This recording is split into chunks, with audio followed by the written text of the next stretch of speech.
Hello, and welcome to the Come to Your Senses podcast.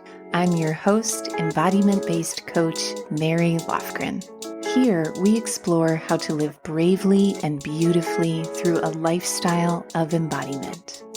You'll hear gems to empower you around mindset, mindfulness, somatic psychology, and neuroscience, as well as beauty, food, style, and the art of slow living to meet your soul through the senses.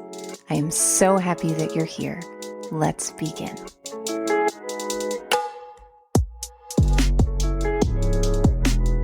Hello, beauties, and welcome to Come to Your Senses. It's been a while since I have had mouth to microphone. I batched the last few episodes in advance so that I could do a little bit of traveling this summer.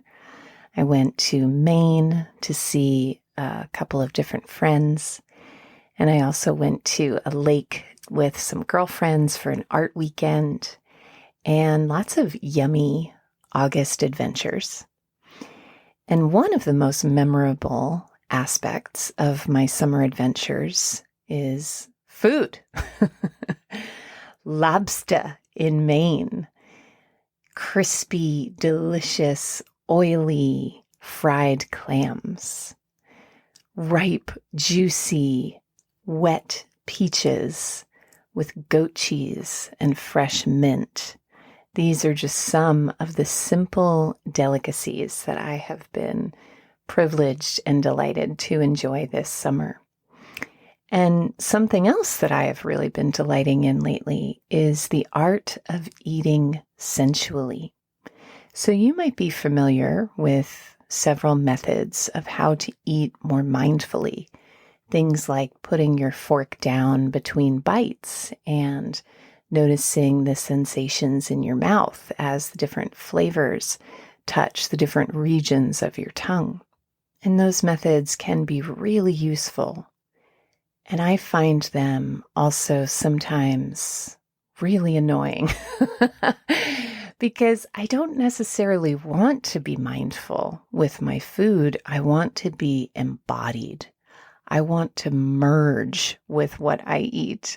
I want my senses to not just be aware, but to be delighted. And I should also say that I have practiced eating mindfully in the past, and that can help pave the way to eating more sensually, particularly if your relationship with food is just beginning that journey of sensory reconnection. And so in today's episode, I am going to drop a few gems in your pouch around how to get more pleasure, more sensuality, and more delight out of how you eat. And one thing I want to say before we begin is if you enjoy this episode, you will also enjoy the episode, The Art of Eating Well. In this episode, we're going to talk about simple shifts that you can make in the way that you eat to increase your level of feeling good and feeling pleasure from your food. The Art of Eating Well is about falling in love with food and the preparation of food and the beauty of food. So we'll drop a link to that episode in the show notes. And one other thing I want to mention is, to me, no scene is complete without a soundtrack. And so I recently updated one of my most popular playlists, which is 100 Songs to Slow You Down. This has a rich collection of instrumentals, sassy jazz songs, sweet folk tunes, and more and more and more. There is such a diverse selection in this playlist. I was just listening to it this morning with the rain pattering outside, and I'm so excited to share it with you to delight not just your taste buds with this episode, but your eardrums too. So if you would like to access this private playlist, you can go to schoolofsensualliving.com/100, the numbers 100, and there will be a link to sign up, and you'll have the playlist instantly delivered for your sensory delight. And so where we're going to begin today is with one of my favorite quotes, which is a James Baldwin quote. And James says, "To be sensual, I think, is to respect and rejoice in the force of life itself, and to be present in all that one does, from the effort of loving to the breaking of bread." Oh, I mean, can't you just hear angels singing with that quote? I love it so much, and it really speaks to the essence of what we practice here at Come to Your Senses, which is the liberation of life force through the portal of the body and the senses. And in the work that I do with coaching clients in my embodied intelligence coaching programs, the work that we're doing is deep, soulful, vulnerable work to liberate that person from the disconnect between themselves and their body, and to make more of that energy and more of that life force available so that there can be more authenticity and more purpose, more focus, and more flow in the way that they live and the things that they do and the things that they think. These tiny, simple shifts of turning towards the body rather than defaulting to the mind can change everything. It's like the 1 degree. If our planet were to shift 1 degree in its orbit, we'd be funneling into outer space. And these things, these tiny shifts and changes do matter. And that is where we're going to begin today, is with our first gem, which is the simplicity of the sensual experience of eating. Many of my clients come to me to work together because they do a lot in terms of actions for self-care. And yet there is still this numbness and this yearning for what I like to call being penetrated by the present moment. You know, we value cheek around here at the School of Sensual Living and Come to Your Senses. And what I mean by that is I have clients who toss delicious ripe strawberries into a bowl with their oatmeal in the morning, and they'll drizzle honey and nuts.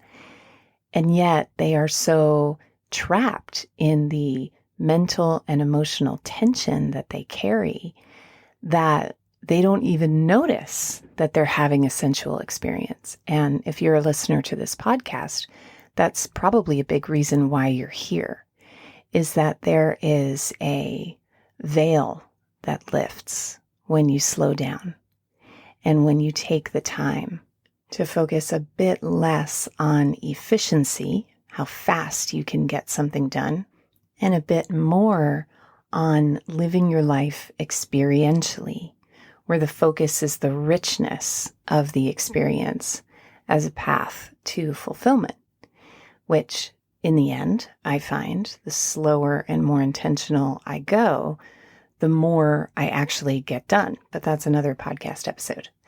So this first gem around the simplicity of eating sensually is that you are already having multiple opportunities throughout the day to experience richness through the sensuality of eating.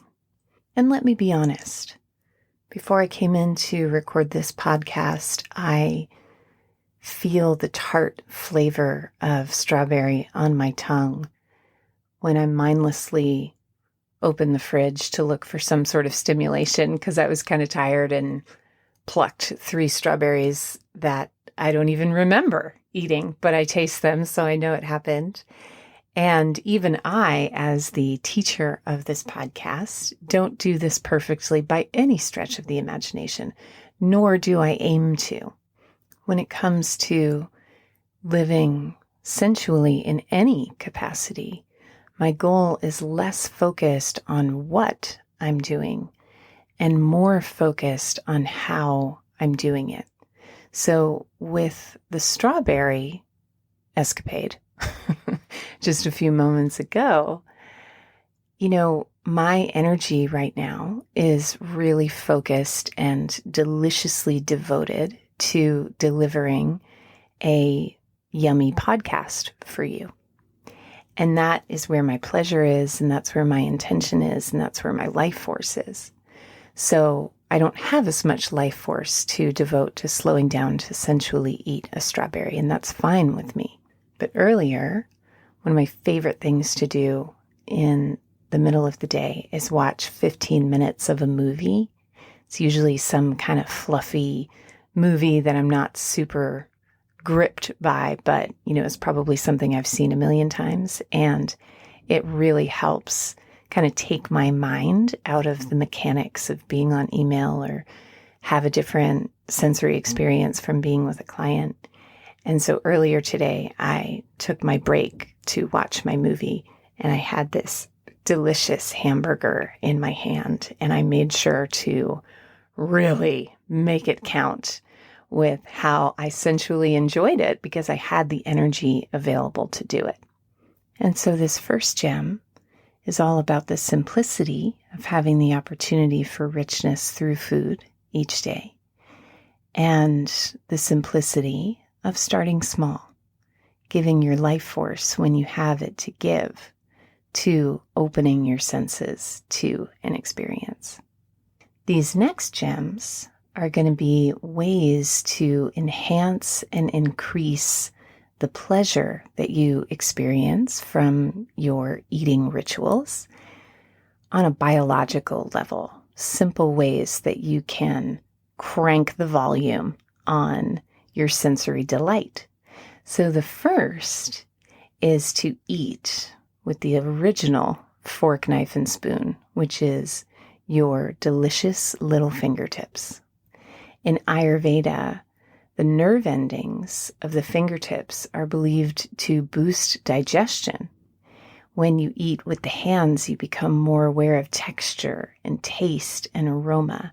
And for me, it really connects me to that primal part of myself, which ultimately, when we're eating, is what is engaged.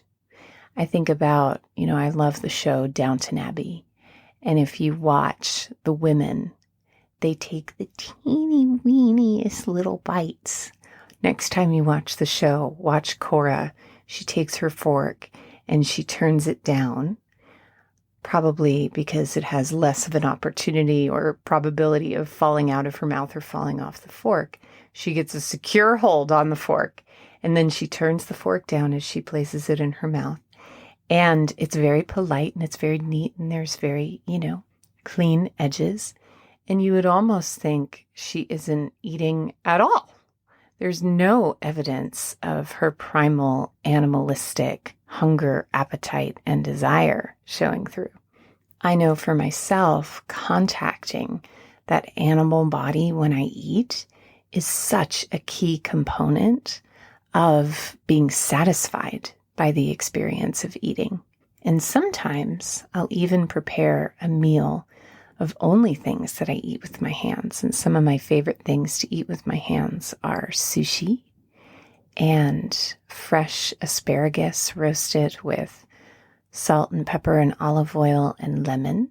I love to eat a cheeseburger with my hands and get really, really messy and sloppy.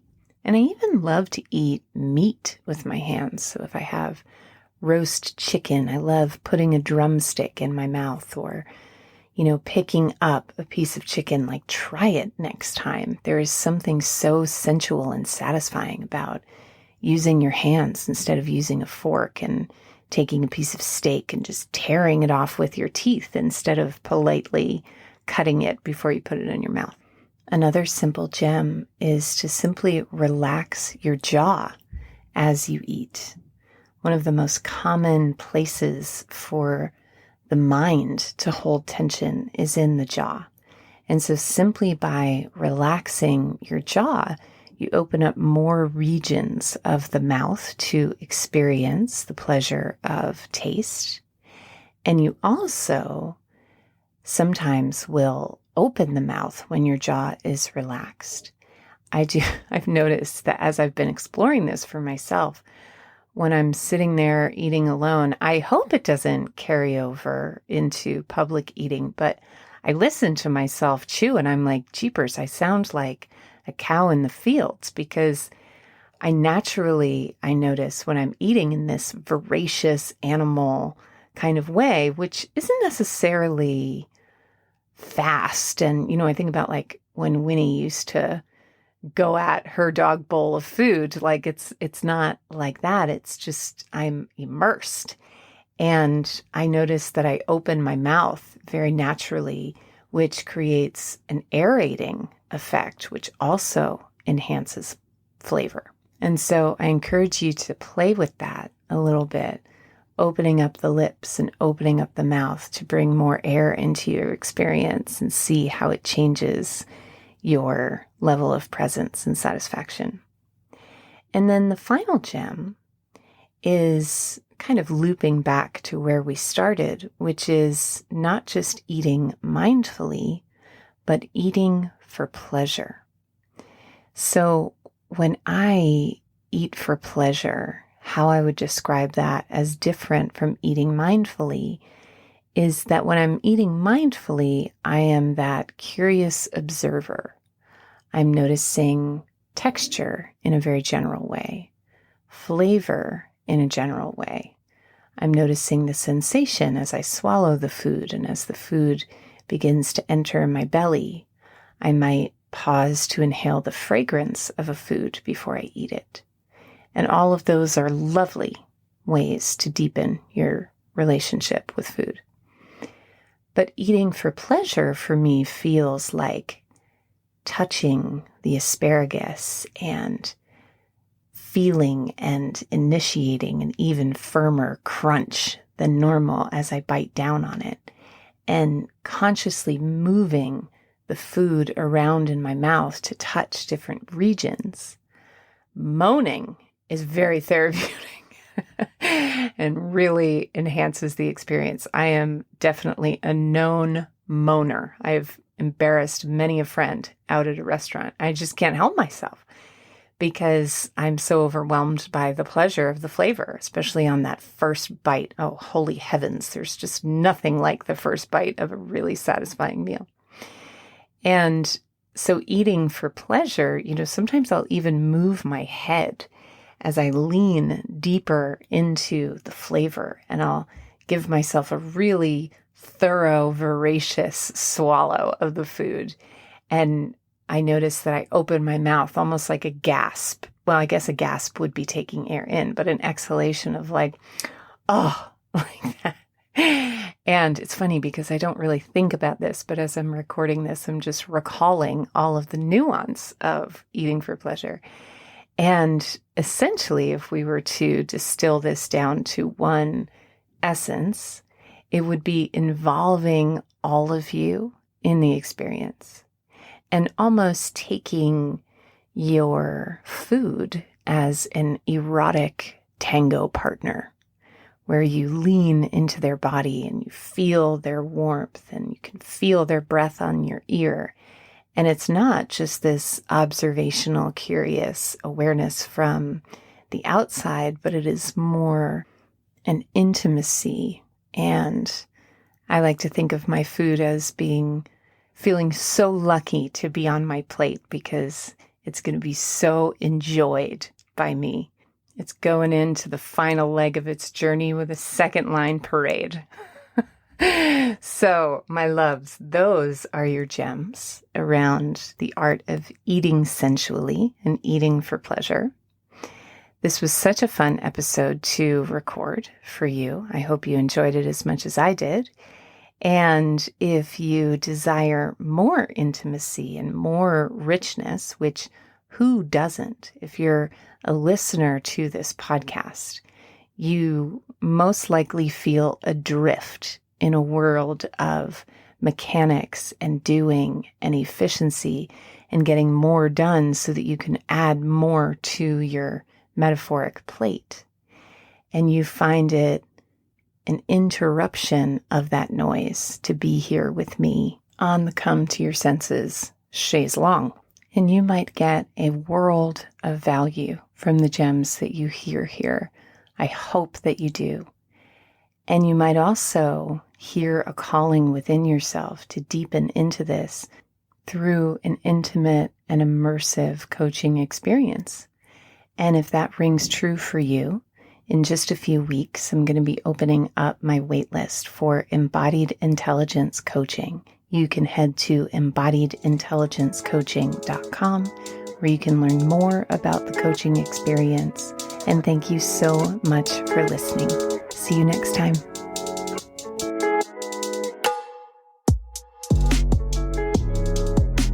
For coaching, classes, and community in creating a lifestyle of embodiment, head to schoolofsensualliving.com. There you'll find a free video series on how to reduce anxiety and intercept the stress response through powerful, confident body language. Head to schoolofsensualliving.com/confidence to watch your first video today.